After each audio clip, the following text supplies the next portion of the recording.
in your first election, you swamped your opponent. I think you won by 11,000 votes. This time it was much tighter. And I expect part of that is because people, A, get tired of seeing the same face, and B, are probably listening to those taxes are too high complaints. You also said, when you were asked if you would run, why you're running again, you said, well, I feel like we're halfway through the job and I want to see it to the end. Is this it? 2 terms and you're done? Well, That's the halfway. I've been told not to say that. So I'll just, I kind of always had in my mind that if I did ever get elected, that I thought it would take 2 terms to sort of do what it is you wanted to accomplish. It's a hard thing to do in 4 years. We had to sort of take our base and get that foundation in place, and I think we're there now.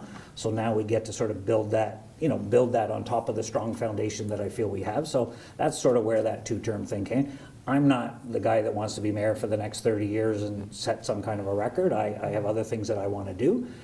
Whether we're in a good place 4 years from now or we're rolling along and I feel I want to continue for another term or try to continue for another term, we'll see what happens. But my main thing was, my main goal at the beginning was to do 2 terms. And I'm excited that I'm going to get the opportunity to sort of finish off what we started, and I think we're heading to a really good place. And I think 2 or 3 years down the road, people are going to see some really good results.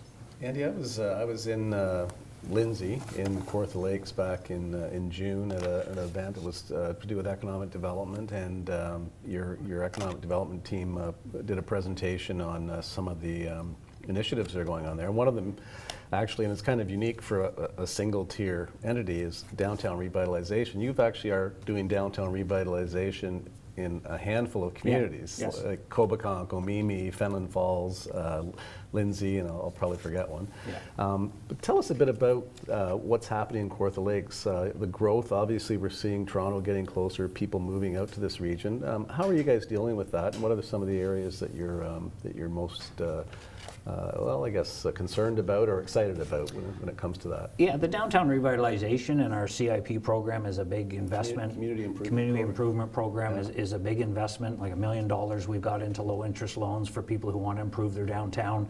We're fixing the streets, we're fixing the sidewalks. We've made that commitment in 4 of our communities are part of the program, but it is a citywide initiative.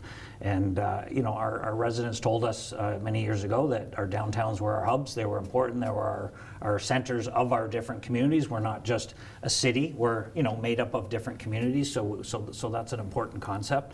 And we're starting to see that growth. Our growth has been stagnant at about 1% for the last 15 years. This year we will be at 1.6%, and that doesn't sound like a lot, but when you start talking about you're finally sort of starting to creep up. We've got 13 subdivisions on the go across the municipality right now. We've got developers from Toronto looking to buy up land, and that creep from Toronto and the Greenbelt, and when you look at where it's going to go, we're poised pretty good to do that. So we're excited, but we want to do it responsibly. Our environment is important. We got lakes and rivers that are part. Kawartha Lakes is part of our city, obviously a big part of what we do through tourism. So we want to make sure we want that growth, but we want to make sure we're doing it, responsibly and not too fast, and that we're not going to pay for it down the road. Well, and the other thing is that whole urban sprawl, urban rural. You've got to be very careful. You're a big agricultural community. Yes. I mean, you have lakes in the north, but agriculture, I think, is one of your biggest industries. It is. It is our biggest industry by far.